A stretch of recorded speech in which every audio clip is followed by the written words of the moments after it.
All right, ladies, we're finishing off the big book of Alcoholics Anonymous. We are on page 160 of A Vision for You. Outsiders became interested. One man and his wife placed their large home at the disposal of this strangely assorted crowd. This couple has since become so fascinated that they have dedicated their home to the work. Many a distracted wife has visited this house to find loving and understanding companionship among women who knew her problem, to hear from the lips of their husbands what had happened to them, to be advised how her own wayward mate may be hospitalized and approached when next he stumbled. Many a man, yet dazed from his hospital experience, has stepped over the threshold of that home into freedom. Many an alcoholic who entered there came away with an answer. He succumbed to that gay crowd inside who laughed at their own misfortunes and understood his. Impressed by those who visited him at the hospital, he catapulted entirely when later, in an upper room of his house, he heard the story of some man whose experience closely tallied with his own. The expression on the faces of the women, that indefinable something in the eyes of the men, the stimulating and electric atmosphere of the place, conspired to let him know that here was haven at last. The very practical approach to his problems, the absence of intolerance of any kind, the informality, the genuine democracy, the uncanny understanding which these people had, were irresistible. He and his wife would leave elated by the thought of what they could now do for some stricken acquaintance and his family. They knew they had a host of new friends. It seemed they had known these strangers always. They had seen miracles, and one was to come to them. They had visioned the great reality, their loving and all-powerful Creator. I just love this chapter, and I love how you can hear the growth of the fellowship in these pages. And, the thing that comes to mind when reading this is, man, I wish treatment centers and recovery houses were like this haven. It's gotten so far from this, and it's so sad because, I picture this in my head. If I was to win the lottery, this is the first thing I would build. I would build a house of AA where people could come and get well and find the solution, and it's just so been bastardized, for lack of better word. And, it's sad because, this is what it is. This is what it's all about, carrying the message and having a place where people can go to find us, and, just have a house where men could come and be rehabilitated. Like, when I try to refer people to treatment houses, I do prefer ones that are 12-step based, and ones that are, working the program of Alcoholics Anonymous within their walls, and, to have the support for families as well, for the wives or families to come. That care is so important, so that they can understand what we're doing and have that holistic approach to recovery. Anybody else? Marianne, I always see your finger going. Hi friends, I am an alcoholic from Toronto, Canada. My name is Marianne.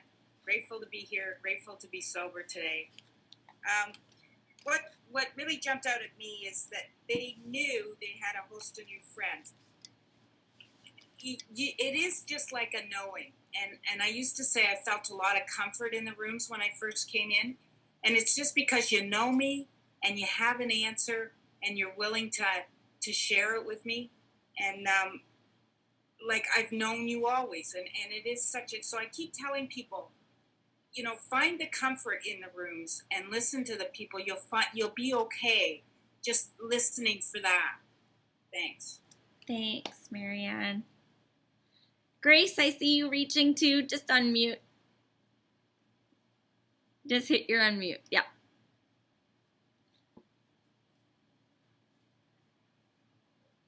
Okay. One of the things that came right away to my mind as we read that page was it was definitely the foundation of Al-Anon. to get the wives in those days together so that they could share their experiences, help one another, learn about the program, um, as well as understanding what their own, spouses or, had been going through. So I think that, to me, that was the beginning of the whole concept of Al-Anon. It's grown, but that's the concept. And I also want to remark about when you were talking about treatment centers. When I was working, I was a, addictions professional. And one of the things that definitely was taught in the schools and it was emphasized in the treatment centers was AA is not treatment, AA is a support system. And so they did get away from a lot of the principles of it. And, yes, they would encourage the clients to go out to meetings if they could get somebody to accompany them and to get sponsors. But it was just too mixed up. It was mixed messages. This, treatment is in AA, AA is in treatment, yet we want you to go to AA. So, it really was a kind of a mixed bag. And, I think today it's pretty much the same thing. I mean, I can understand that thinking if there's other issues involved with that person, that they need other treatment, that they need some type of psychiatric help or whatever it is. But if you're going to have them go to meetings and make that a requirement, then how can you say that AA isn't part of the treatment? And I think, I've been retired for a little while, but I'll bet you it isn't that much different today than it was when I retired in early 2000. So, yeah. Yeah, if anything, it's probably a little bit worse. And I think if they read the book, Dr. Silkworth had it right. He was like, these men, they come, we separate them from alcohol, we treat anything we need to treat, and then you do AA as your recovery program. Like, oh, I miss this. I wish I was in this times, but here. Della Alcoholic. Good morning, ladies. I think I was really fortunate with my treatment center. It sounds like it was 12-step based, and it was obviously a God shot now looking back at it. But there was a flu outbreak in the first section, and so us newcomers weren't allowed to go to that section, and we had to go to the second section. And everybody was kind of like, oh, that's a bummer, you get to be with these people that are ready to graduate, blah, blah. And I'm like, no, I got to see the hope and the camaraderie and the recovery and be part of that. And so I got to see it instead of being hunkered down with everybody new with, oh, poor me sitting on the pity pot and why am I here and I don't want to be here and blah, blah. I got to see all that, like, laughing. Like, are you kidding me? You guys are having a good time. And, made lots of friends. And, yeah, we had big book workshops. We had to go to AA meetings. And so, yeah, I feel there are some treatment centers that are still doing it, a good way. But you have to put the work into it, too. So you have to put the work in if you're going to get what you want to get. So thanks, Kim. Oh, Della, I just get goosebumps listening to you because, man, oh, man, the God shots in your life, like first a flu outbreak puts you in there and then a pandemic shoves you in a meeting where you've been of service and you're 7 months sober. Like, gee Louise. Right? Like, just crazy God shots all over the place.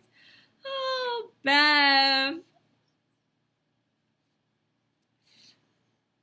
Good afternoon, ladies. Bev, recovered alcoholic. I'm reading the books that Kim gave us the list of in the order to read them, and I'm about halfway through Dr. Bob and the Good Old Timers, and I'm not sure if who they're talking about in the book is T. Henry and his wife, because they had the meetings in Akron every Wednesday night, or if it's Annabelle and Wally. And it says right here, Bill Wilson remembered a time when four drunks, still shaking and not knowing what this was all about, were staying with Wally and Annabelle. They would start out in the morning reading in the upper room, and meditation was the biggest part of their whole thing that they could not do without. And they'd say their prayers, he recalled. Annabelle, of course, mothered them all and stuck by them, and they generally stayed there about a week. If they could, they would pay. If not, it was fine. Annabelle took them anyway. Bill found it odd that Wally and Annabelle helped to sober up a lot of people, and Lois and Anne did not have many successes at all. Mm-hmm. I think it is Wallace and Annabelle. Huh? I think it is Wallace and Annabelle. It is in this I think so. Okay. But she was just so loving and caring, and just took care of these guys like she was their mother, you know. And the other piece about the treatment is there was a time in the beginning when they would not accept you into the program unless you had been to the hospital. And Dr. Bob would take care of you at the hospital.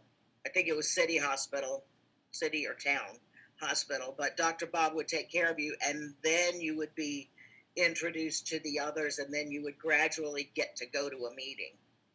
But this history is all really fascinating. I had never read these books, so I suggest them to anybody. Yeah, the history gets quite addicting. I absolutely love it. Love it. Love it. Let's go to Margaret. Morning. Thank you, Kimberly. And good morning, everybody. Yeah, this really strikes me, and I've noticed in being around the rooms for a long time that I really miss our old style of 12-step work. And this is what it is, like sitting with the alcoholic, taking our big book, taking our new people to meetings night after night after night, and following up with them. Sometimes it seems to me that, well, we're a quick fix society these days. And I find that a lot of people that I have talked to have, gone through treatment or whatever, and not always, it's hard to generalize, but it feels like people want to go into treatment sometimes, come out and think that they're all better. And there's a gal I'm working with right now, and she only calls me when it's convenient. We were supposed to get together Saturday, and then I don't know what happened, but then she postponed. So for me, I got the message when I was ready to hear it. And I got the message through Alcoholics Anonymous meetings. I mean, treatment centers have also become a big business. They're privately owned, a lot of them, at least here in British Columbia. And, they're a big business now, and that's really scary. So to me, our whole program is in Alcoholics Anonymous, in our big book, in the meetings, one-on-one, sponsorship.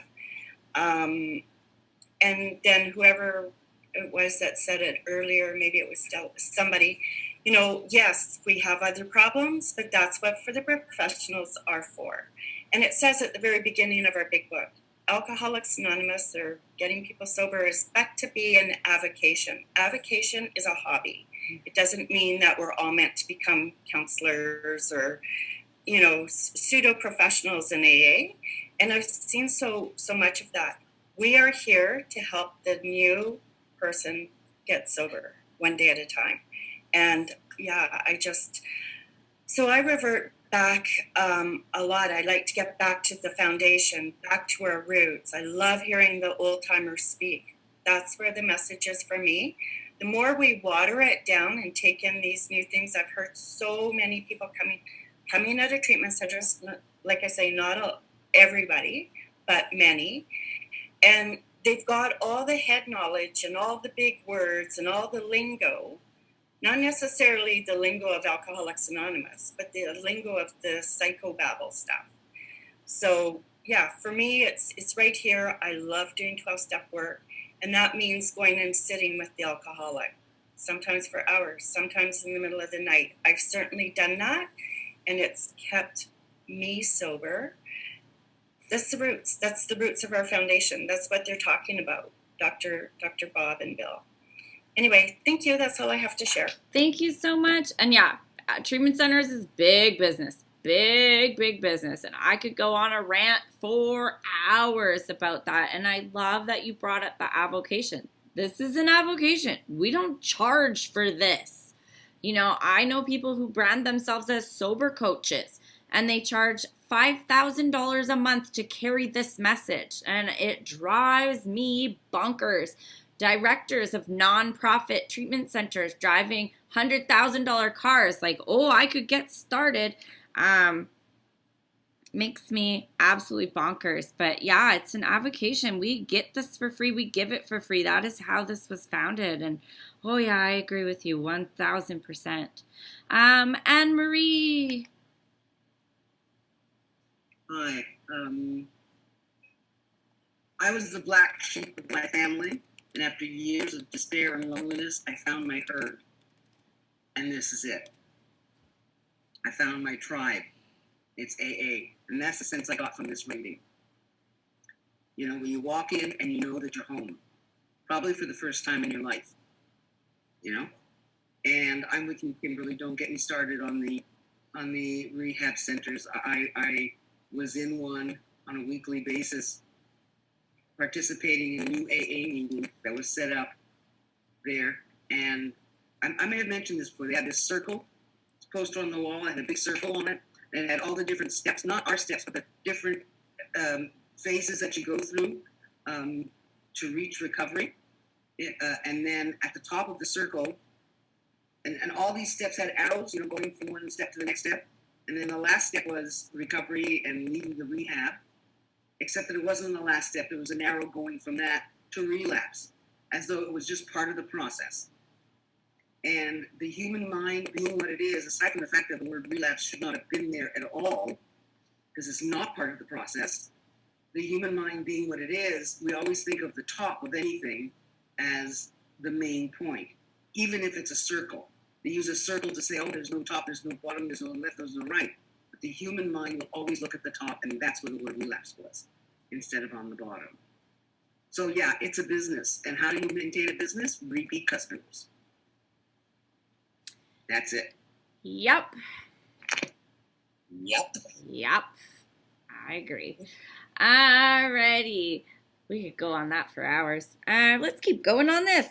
Now, this house will hardly accommodate its weekly visitors, for they number 60 or 80 as a rule. Alcoholics are being attracted from far and near. From surrounding towns, families drive long distances to be present. A community 30 miles away has 15 fellows of Alcoholics Anonymous. Being a large place, we think that someday its fellowship will number many hundreds. But life among Alcoholics Anonymous is more than attending gatherings and visiting hospitals, cleaning up old scrapes, helping to settle family differences, explaining the disinherited son to his irate parents, lending money and securing jobs for each other when justified. These are everyday occurrences. No one is too discredited or has sunk too low to be welcomed cordially, if he means business. Social distinctions, petty rivalries, and jealousies, these are laughed out of countenance. Being wrecked in the same vessel, being restored and united under one God, with hearts and minds attuned to the welfare of others, the things which matter so much to some people no longer signify much to them. How could they? Under only slightly different conditions, the same thing is taking place in many eastern cities. In one of these, there is a well-known hospital for the treatment of alcoholic and drug addiction. 6 years ago, one of our number was a patient there. Many of us have felt for the first time the presence and power of God within its walls. We are greatly indebted to the doctor in attendance there, for he, although it might prejudice his own work, has told us of his belief in ours. So that first paragraph, just look at Zoom. Zoom is proof that we will go and find this fellowship. Our meetings were shut down, and here we all are. I personally drove 45 minutes to my home group. My first home group, I drove 25 minutes to. I went to any length to get this solution. And the Zoom is such a big testament to what alcoholics will do to carry this message. And, if you build it, they will come. So many people have said that they're starting new meetings in their communities, new meetings with this message from this book, because there wasn't any there. And that is how this works. That's how we keep going. That's how we keep growing. And then, of course, it's not just helping the newcomer. It's not just attending meetings. It's not just carrying this message to those sick and suffering.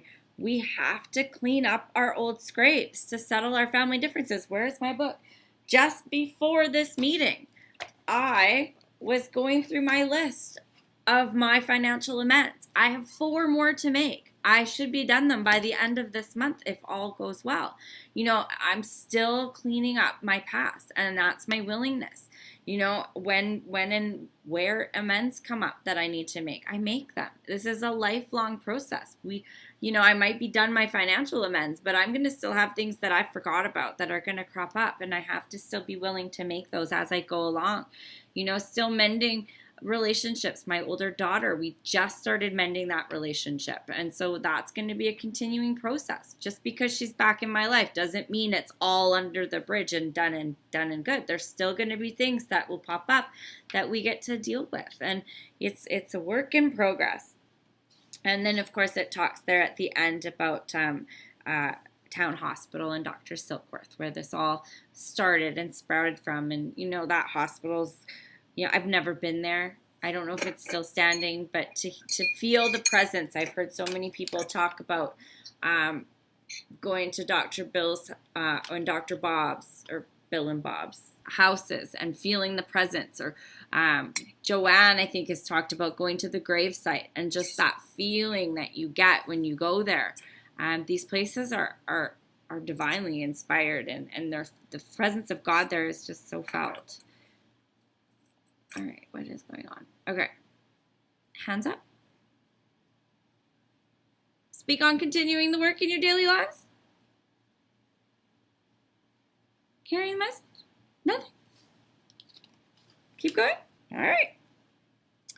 Every few days, this doctor suggests our approach to one of his patients. Understanding our work, he can do this with an eye to selecting those who are willing and able to recover on a spiritual basis.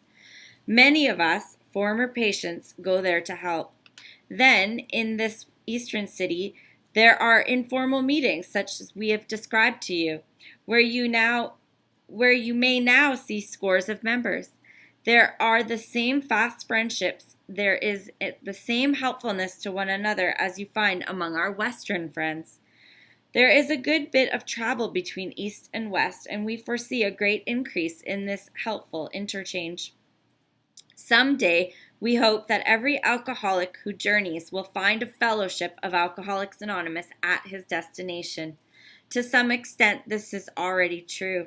Some of us are salesmen and go about. Little clusters of 2s and 3s and 5 of us have sprung up in other communities through contact with our 2 large centers. Those of us who travel drop in as often as we can. This practice enables us to lend a hand, at the same time avoiding certain alluring distractions of the road about which any traveling man can inform you. Thus we grow. And so can you. Though you be but one man with this book in your hand, we believe you and hope it contains all you need to begin.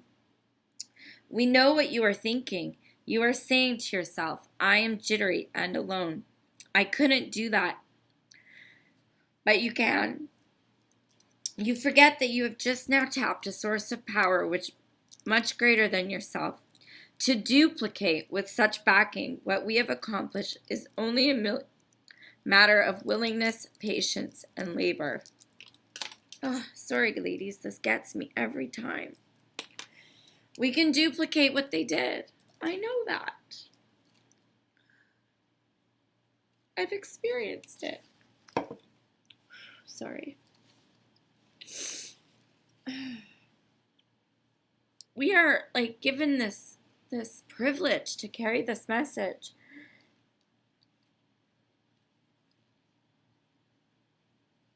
And to experience this is life-changing. Like, I can only imagine what these founders felt, after my experience this past 6 months. But I love what they say about the doctor.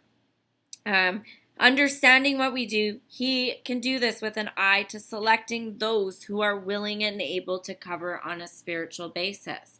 We get to qualify people who ask us for our help.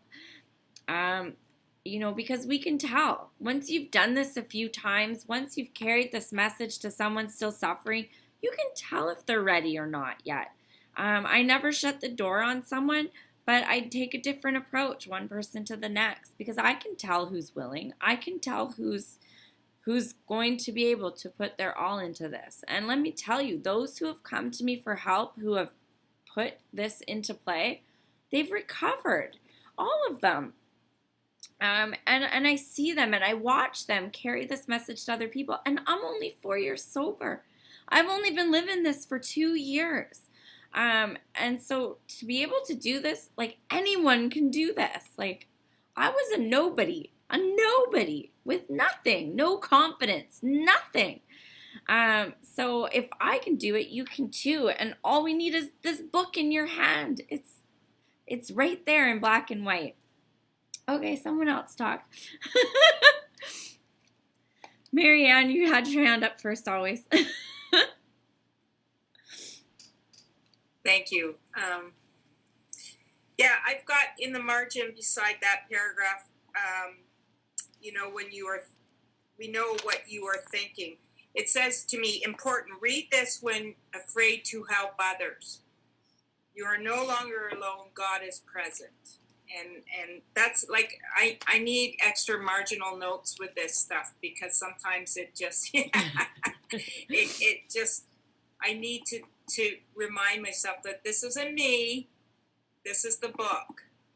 Thanks. Absolutely. And we're chosen. Like, I think we're chosen when we come here.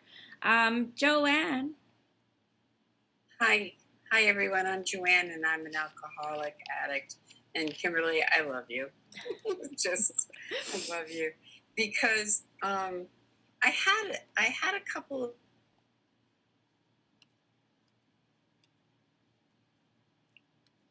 you froze. In a very deep thought, look. furnaces last week that were pushings. And I was taking inventory at a high level, belonging to a speaker meeting, and people were coming in and they were just talking about the stories, the drunk stories. And then I'd be like, and then what happened? And then they were done. And I'm like, you didn't get to what happened. And I'm like,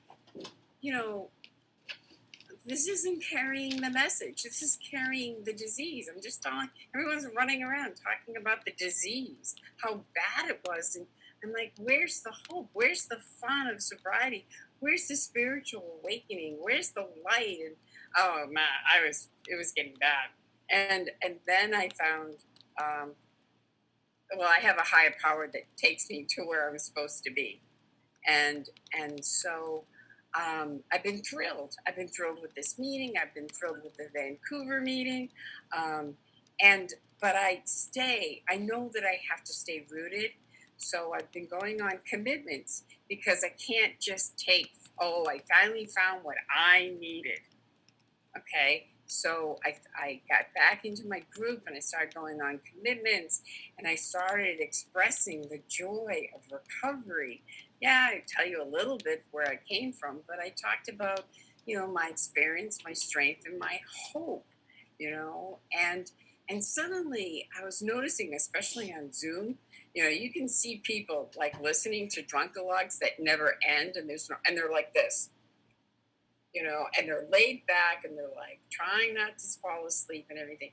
And then suddenly I expressed my message and they start sitting up and they start paying attention. And I was at this one meeting. I ended up staying late and because no one wanted to sign off. And I shared like my excitement I has been re-energized from the lady's big book and stuff like that. And this one woman said, "Where are you going? And can I get the code?" And I was like, "Yeah, come on, Saturday night on the chat. Hi, Joanne, it's me. I came over and everything." She's like, "Oh my God." And suddenly the message got carried. The excitement of sobriety got carried. And I was like, that's what it's about. You don't have to die and you don't have to be sober and miserable. Pain is unavoidable. Misery is optional. And then I started listening to the meeting and I realized something, that there are people that were across the country that doesn't matter what length of sobriety, some were sharing where they were. And there was a part of me that's like, God, I would love to give you a hug. And I can't reach from New Hampshire to Vancouver. But I know that wherever that person's talking, if we just remind everybody that when we come out of the virus, the quarantine, please come to a meeting. Because if you're suicidal, I can't drive to Canada to take you out for coffee. But if you're in my home group, I will drop everything and I will take you out for coffee. And so it's full circle. It's full circle. Like we go to everywhere we can to hear the message of carrying the message and the excitement.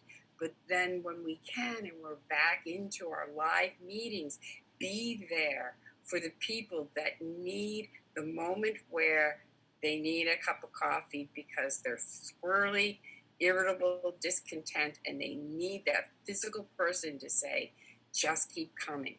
And that's what it's all about. It's not this, and it's not Zoom or live meetings. It's the or will kill us. It's both. It's both. And so I've realized that I just need to make sure I'm staying. I got my feet. I had an old timer say once to me that she was from Texas, and she said, "Don't get so spiritual that you lose your footing." And I have to keep my foot in New Hampshire and do what I can for the sick and suffering in New Hampshire. And if I really need more, because you can get drained, I can go anywhere in the country with Zoom. And God will lead me to the meetings that just inspire me to stay sober and a new saying, a new message that I can share with someone else in my area. And that's it. Thanks. Thank you so much, Joanne. And I've heard people say, well, I can't go back to my in-person meeting now that I've experienced this kind of sobriety. Yeah, you can. You can go back to that meeting, and when they select you to speak and share, you get up and you start talking this talk. And then people are going to be like, what, huh? And then when they say, does anybody have any AA-related announcements? You stick your hand up and you say, I've started a ladies line-by-line big book study at my house. It's going to start next week. And people are going to be like, oh, I want to go to that. I want to see what she's talking about. And then you start to build this fellowship up amongst you. And it works. Trust me. It's what I did. You could do it too. Marianne in New Jersey. Thanks, Kimberly. Hi, I'm Marianne, alcoholic. I think the truth of these pages, it's very powerful. And for me, finding out the truth of the pages is for me, has been going to meetings in different places. I've gone to meetings out of state and, different meetings at home. But even traveling, far from home, you walk into a meeting and you kind of know they get you without having, had to meet you before. And there's a level of acceptance and welcoming, and it's just powerful. that that's there. And I mean, I couldn't go visit a relative in the next town and get that, but I can get it in AA. And I agree with Joanne. The speaker meetings that only focus on the war stories really turned me off when I first came in. I didn't have those stories. I didn't identify with those stories. And I really didn't settle down and get comfortable in the meetings until I heard a woman tell my story. And that's because I just kept coming to meetings until I heard the right story. And then I settled down. It wasn't that I didn't get anything out of the other meetings. I just wasn't all that comfortable. So, I was willing to just do anything at that point. And the other thing I wanted to say is I did host a step study at my house for a period of about 11 months one year. And we had a small group, and I was the only person living alone. So we decided my house would be our sacred space. And every Sunday night, people came and we sat around and we went through the steps. And we had a study book, and my sponsor was leading it. And it took us almost 11 months. But it was really, really nice, to have that special, extra intensive study and a small group to share, so much more than we were sharing in meetings. So, I really found that I would not be comfortable doing it now with the virus still afloat. But I really did like that idea of the small, close-knit community. Thanks for letting me share. Thank you so much, Marianne. Yeah, I've had to put my in-person at my house on hold as well. But like you were saying at the beginning of your share, I love going to AA meetings when I travel. It's like the funnest thing ever. And it's fun when you walk in and they're like, oh, there's a new face. But they see you walking a little different, so they know you're not a newcomer. And then you get picked to share. You want to share? Go to a meeting out of town and be like, is anybody from out of town? Oh, that's me. Oh, you get to share every time. It's so much fun. And it's neat because you can see how the meetings are run differently, where you can see that tradition of autonomy where each group is autonomous, but it's still the AA meeting. And so it's neat to see how other people do it. And, lots of people have lots of good treats and stuff there, too. There's always sandwiches and donuts and cookies. So fun. Lisa G, good morning. Yes, it is, and yes, I am, and I'm not really sure what page you're on, but the only thing that really jumped out at me on page 162, I don't even know what paragraph you guys are on, is the presence of the power of God. I heard you speaking to treatment centers and cash cows and really expensive cars, and I will tag all of those resentments too, because when I landed at the Sober Dome on the island in 2002, just about a year and 8 months before I actually did sober for good, as it is said in the book, you want to sober for good once and for all. This is the way to do that. And I ended up landing with a single cot with a big book and in Each Day a New Beginning. Little did I know how true both of those titles were, Alcoholics Anonymous and Each Day a New Beginning, because that's how I live my life now. I wake up knowing of the capital P presence and capital P power of and capital G God in my life daily. And I use God as a verb today. I don't use God as a noun or just a word on a page. And it was my rabbi who showed me that it's humans that capitalize God. The word God is a word.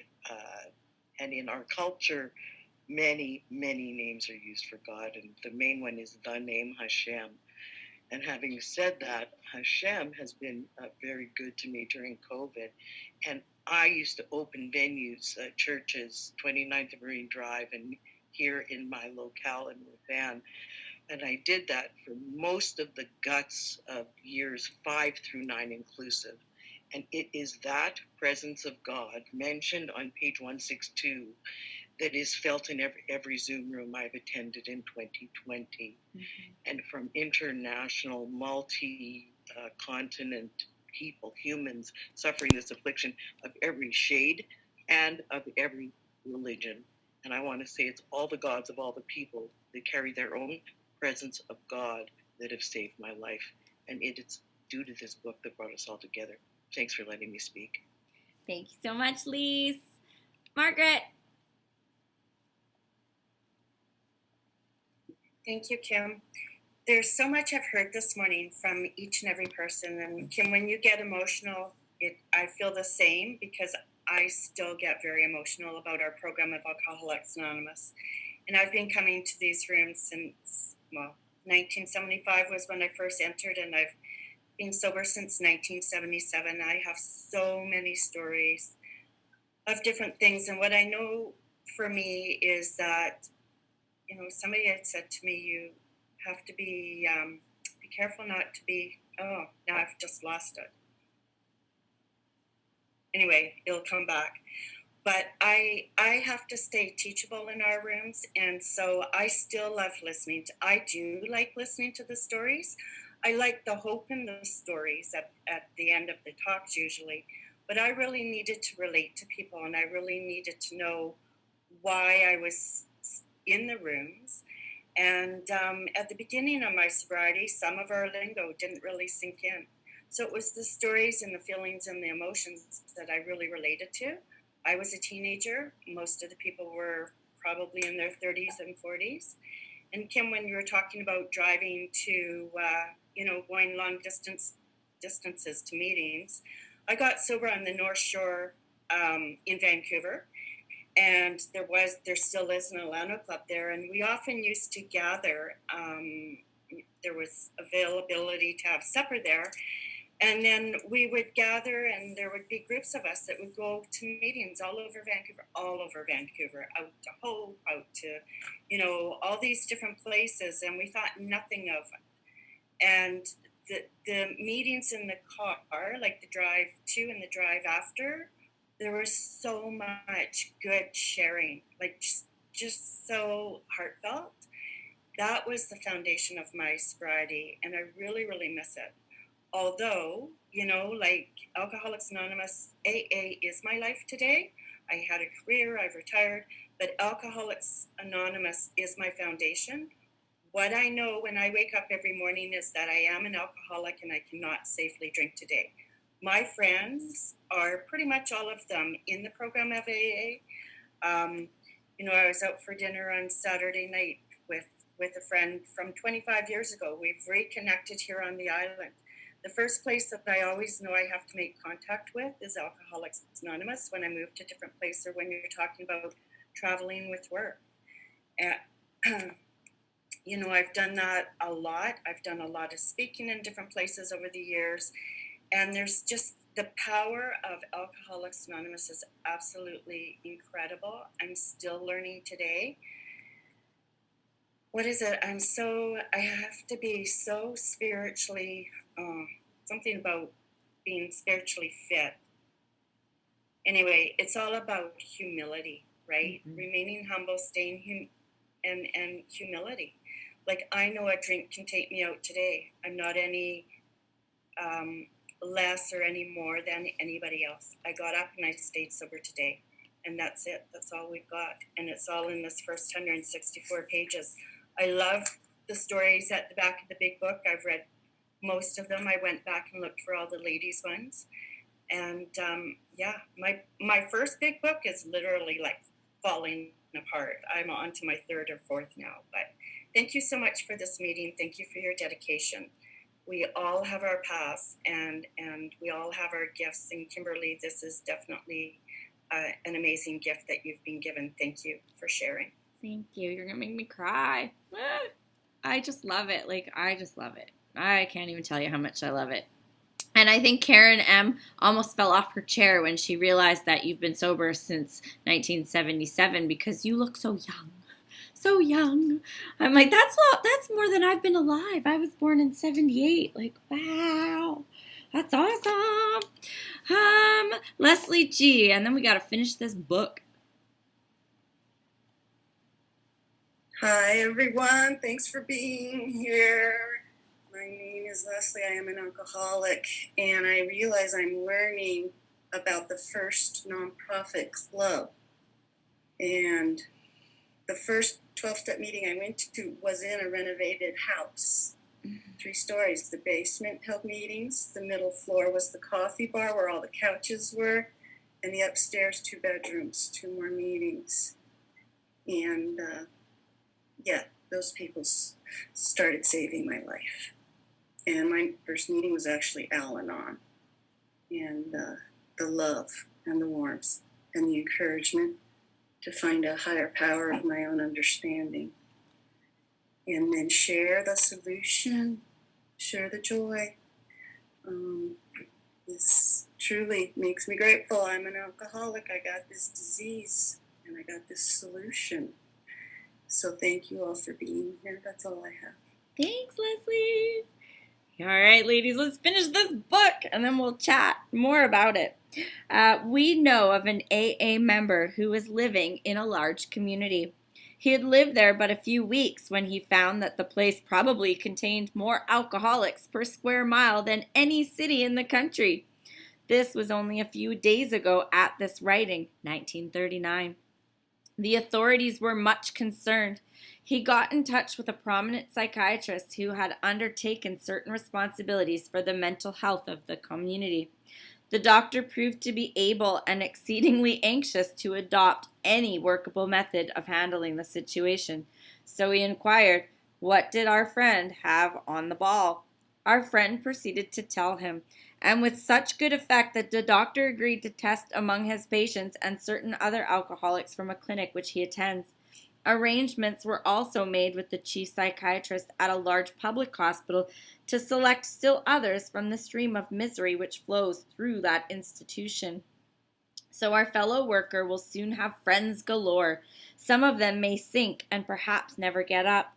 But if our experience is a criterion, more than half of those approached will become fellows of Alcoholics Anonymous. When a few men in this city have found themselves and have discovered the joy of helping others to face life again, there will be no stopping until everyone in that town has had its opportunity to recover, if he can and will. Still you may say, "But I will not have the benefit of contact with you who write this book." We cannot be sure.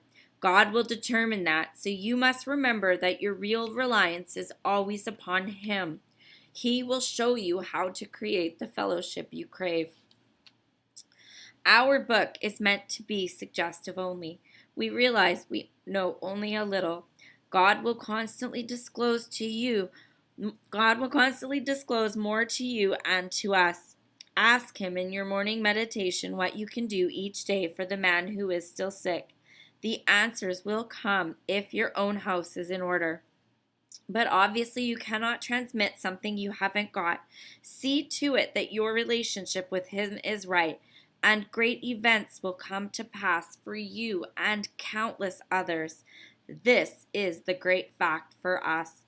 Abandon yourself to God as you understand God. Admit your faults to Him and to your fellows. Clear away the wreckage of your past. Give freely of what you find and join us. We shall be with you in the fellowship of the Spirit, and you will surely meet some of us as you trudge the road of happy destiny. May God bless you and keep you until then. So going back to those first couple paragraphs, and they're talking about a community that is overrun with alcoholics. So what else do they have to lose? So they're like, yeah, try it on this guy. Try it on this guy. Try it on this guy. And of course, this was just a few days before the writing of this book. And like it says here, more than half of those will become fellows of Alcoholics Anonymous. And then it talks about reliance on God. And these last few paragraphs really speak, and I just love the poetic sense of it, where, ask God. Ask Him in your morning meditation what you can do each day for the man is sick. The answers will come, but only if your own house is in order. And so you can't transmit something you have not got. See to it that your relationship with Him is right. The more you build your relationship with God, the more that you have to transmit. And great events will come to pass, not only for you, but for others. The closer I got to God, the more my presence and my light illuminated in order to be able to help others. You know, I'm hardwired to my higher power. He is just in me. I can't ditch him. It doesn't help. I can try to ignore what he asks me to do, and he just yells louder. And it's like I've just got to that place of God consciousness, and it just flows through me. Abandon yourself to God as you understand God. Admit your faults to Him and to your fellows. Clear away the wreckage of your past. Give freely what you find, and join us. You know, we've got to do the work to get this result. You know, I would not be here if I didn't do the work. Like, I sat between the morning meeting and the afternoon meeting, and I said, I have got 45 minutes. I talked to Revenue Canada, and I checked on my credit report to clean up the last few things that I have remaining of my financial amounts. I use my time wisely. You know, this afternoon, I don't have my children and any responsibilities. I will be doing something for Alcoholics Anonymous in my afternoon. There is no doubt in that in my mind. Because I've abandoned myself to God, 100%. You know, my work for God, for the fellowship of AA, comes first in my life. And everybody in my life knows that. And as a result, great events come to pass for me and all those people. Like, my children are living their best lives because I've abandoned myself to this work. And, you know, they understand that. Summer's collected an 11-year chip for her 11-year birthday because she understands what this does for our lives, you know, and God willing, she never takes a drink. And then technically she won't actually be an alcoholic if you really go by it. But whatever, we'll let her play along. So it's like, you know, in that fellowship of the Spirit, you know, this is it. This is our fellowship. It's a spiritual fellowship. And we're trudging the road of happy destiny, which I used to thought meant like, the picture in my head of trudging the road was me in the mud, like the army crawl on the thing. That's not what trudging is. Trudging is walking with confidence. It's that grace and dignity that Joanne talks about.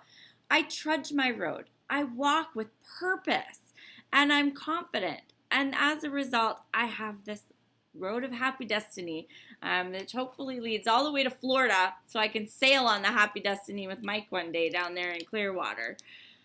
Lisa G, is your hand up? Yeah, it is. No? Did I forget to put it down?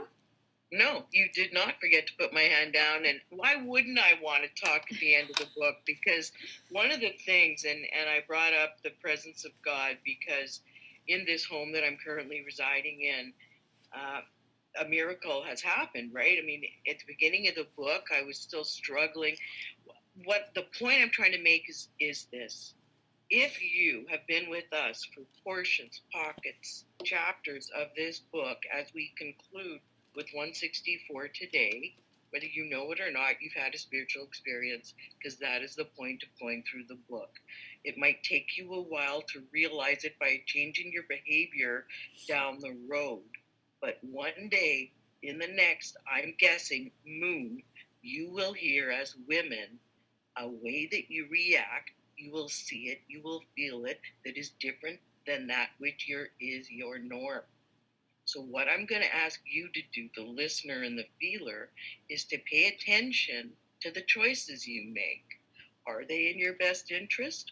Are they in your recovery and other people around you's best interest, the way you're reacting, or not? It's up to you. This whole thing, other people can make observations all they want about you. The most important thing that you see, feel, and hear is how you're responding to your own life, because that is the only thing that a spiritual experience will bring you. It won't change your substance of choice. It won't change the foods that you like. It might, but it won't change you in your core. What will is the presence of God in every communication you have with somebody else who is afflicted with this. The difference between treatment center and AA is everybody that you talk to in AA, if they know the book, will not be full of shit. In treatment centers, there's a difference between the labor that is afflicted and the labor that is paid. And it's distinct because you can feel the advice as being, I'm paid, I'm a staffer, or I have this thing and I've got a little bit more patience than the other person you spoke to. So the people that have a little bit more patience are likely more like you than dislike you. That's all I have to say. And may God just be as terrific as, may you be as good to yourself as God's been to you to get you to this meeting. Thanks. Thanks so much, Lisa G. Yeah, I had a spiritual advisor say, you'll know you had a spiritual experience if at some point when reading the book you felt a really strong emotion, or you cried, or you related. These are these little things that add up, and these are the things that help change the fabric that is us. Like if you see me getting emotional and you well up and you feel that emotion too, that there is a spiritual experience. It's shared amongst us. Pam G, where are ya? Second screen, pop up. Hi. There you I'm are. Pam. I'm an alcoholic. And in my book, on the last page, the last paragraph, I've got that step 3 is abandon yourself to God as you understand God. Then I've got 4 and 5 written, admit your faults to Him and to others. And then 8 and 9, clear away the wreckage of your past. And then 12, give freely of what you find and join us. So I just wanted to share that, and I want to thank you for the Facebook study. I feel so motivated, and I feel ready to take on responsibility, and I've learned so much. So thank you. Thank you so much. Yes, that's what we do now. We carry this message. We don't put the book on the shelf. We keep going. iPhone. Which iPhone is it? Is it Trish? It's Trish. Hi, Trish. Oh, you turned off your... Unmute. There we go. Hi. There you go. Trish, and I'm an alcoholic. I'm just really happy to be here again today. Thanks, Kimberly.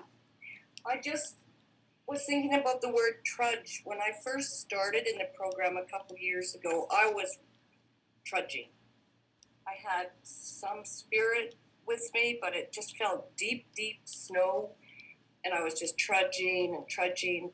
And now I feel like every day the path is clearer and clearer to me, and it gets the trudge part. You can have trudgy days, but most of the days my trail is really clear. And the way I look at the program is it's kind of like organic. It's just like organic food that I can't really get where I live. But if I, plant a little bit of it, I can get my own organic food, and I can have some lettuce or something. It's just like this book and this program. It's very organic because if you participate in it, you don't have to give out big bucks to have a program. You can have an organic program that's spiritual. Thank you. Thank you so much, Trish. Deborah. Hi. Hi. I don't want to counter say, but trudging isn't a bad thing. It's walking or marching steadily through difficult things with friends. So I like that. I love the wording. I love the language of this book. But I also love the way that my sponsor made me look up everything in the dictionary and make all those notes in our book. It helps me so much to understand and remember. And it's such a blessing to be able to trudge to the road of happy destiny with all of you. Thank you so much, Deborah. Joanne. Yeah, I wanted to share what the woman read in the last paragraph. And a lot of this, has come true for me. I did the work. I cleaned up, and I had my spiritual awakening and of me, of who I was. And then the traditions happened. And when I found out about the traditions, that in some of the meetings that I go to is It's all about what I have to do for me, what I have to work on me and my spiritual awakening and everything. Then you get to the traditions, and then suddenly the meeting is like half the size.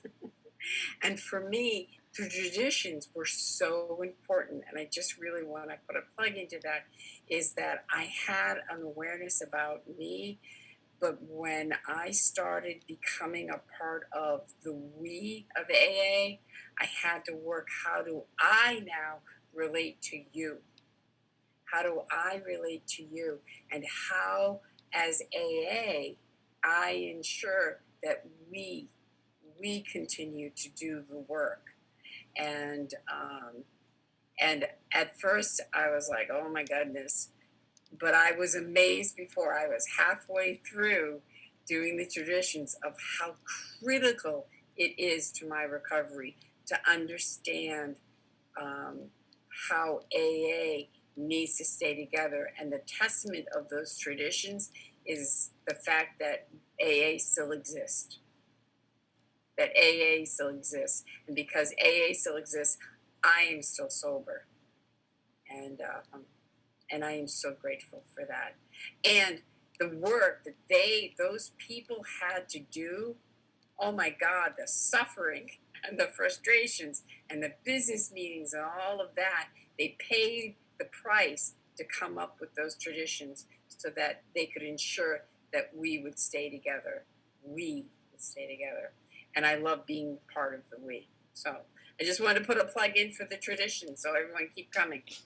Absolutely. I remember when I first started my tradition study and I went into central office and I was talking to my friend who's the tradition 8s, and I was like so excited. I'm like, oh my God, these traditions, they're like, she's like, yeah, she's like, that's where you grow up and you get your emotional sobriety is when you learn the traditions. I was like, these are awesome. And she's like, wait till you get to the concepts and the warranties. I was like, I was such a dork. But yes, we will continue the discussion in one sec, but we will end the recording by plugging our traditions, which this session brings us to the end of the big book. We will start our sessions with the traditions. We do have an announcement